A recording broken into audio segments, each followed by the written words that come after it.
You, John Fitzgerald Kennedy, do solemnly swear. I, John Fitzgerald Kennedy, do solemnly swear. That you will faithfully execute the office of President of the United States. That I will faithfully execute the office of President of the United States. And will, to the best of your ability. And will, to the best of my ability. Preserve, protect, and defend the Constitution of the United States. Preserve, protect, and defend the Constitution of the United States. So help you God. So help me God.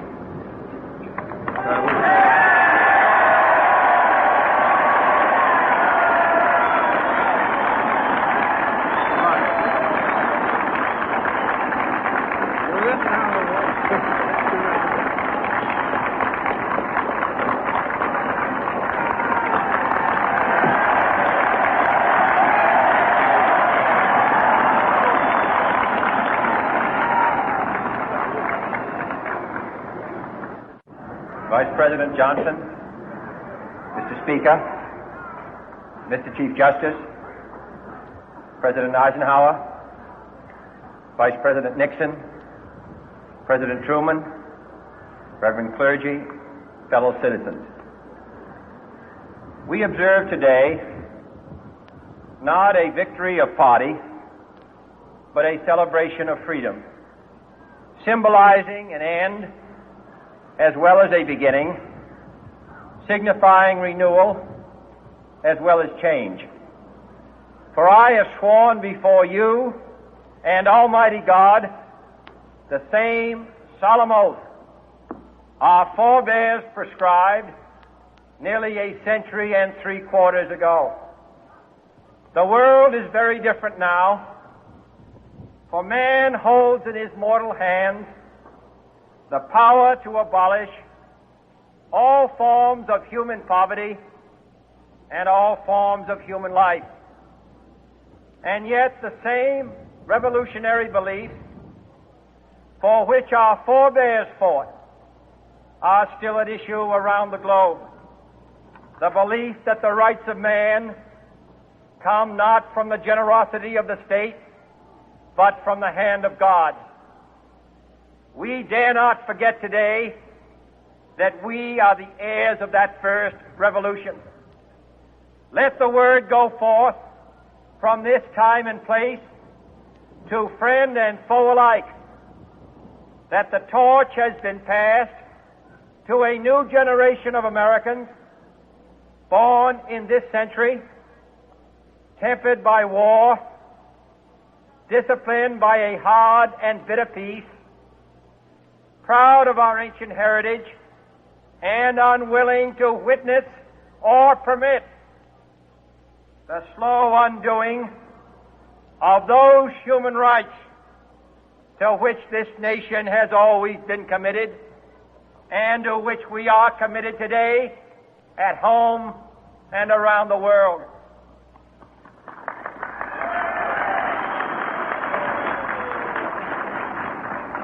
Let every nation know, whether it wishes us well or ill, that we shall pay any price, bear any burden, meet any hardship, support any friend, oppose any foe to assure the survival and the success of liberty.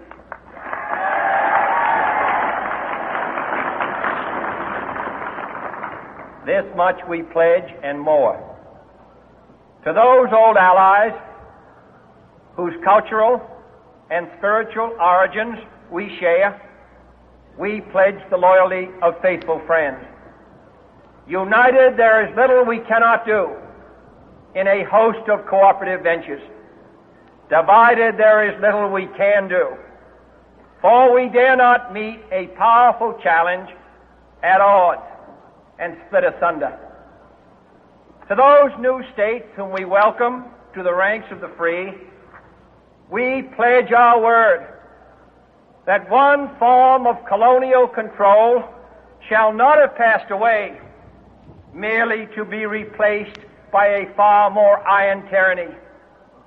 We shall not always expect to find them supporting our view, but we shall always hope to find them strongly supporting their own freedom, and to remember that in the past, those who foolishly sought power by riding the back of the tiger ended up inside.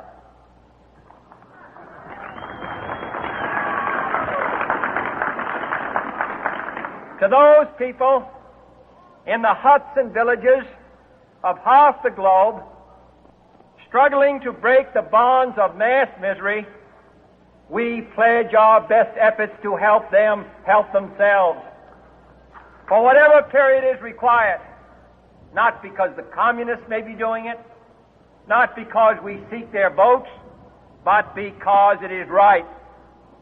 If a free society cannot help the many who are poor, it cannot save the few who are rich.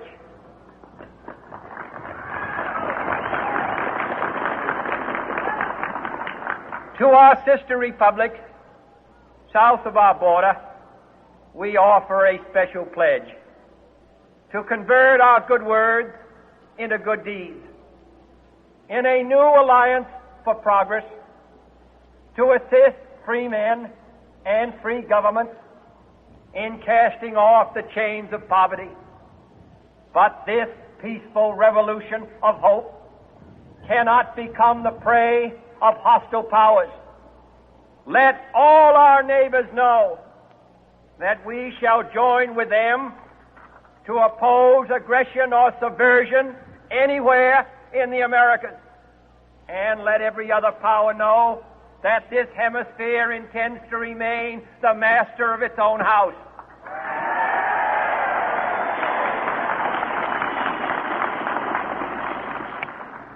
To that World Assembly of Sovereign States, the United Nations, our last best hope, in an age where the instruments of war have far outpaced the instruments of peace, we renew our pledge of support to prevent it from becoming merely a forum for invective, to strengthen its shield of the new and the weak, and to enlarge the area in which its writ may run.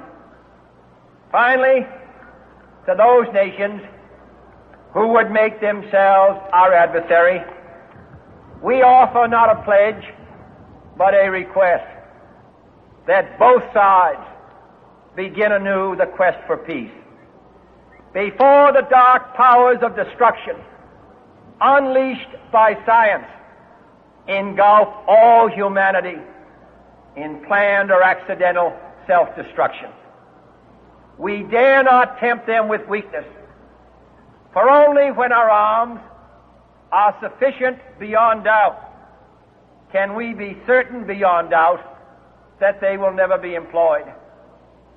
But neither can two great and powerful groups of nations take comfort from our present course, both sides overburdened by the cost of modern weapons, both rightly alarmed by the steady spread of the deadly atom, yet both racing to alter that uncertain balance of terror that stays the hand of mankind's final war.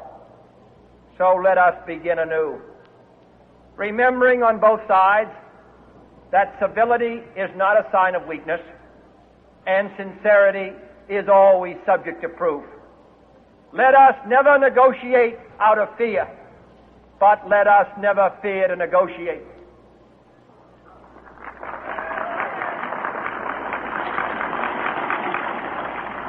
Let both sides explore what problems unite us, instead of belaboring those problems which divide us.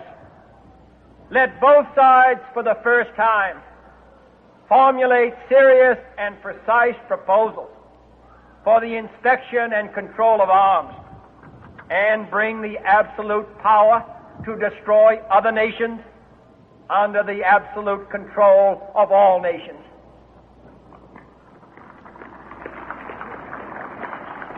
Let both sides seek to invoke the wonders of science instead of its terrors. Together, let us explore the stars, conquer the deserts, eradicate disease, tap the ocean.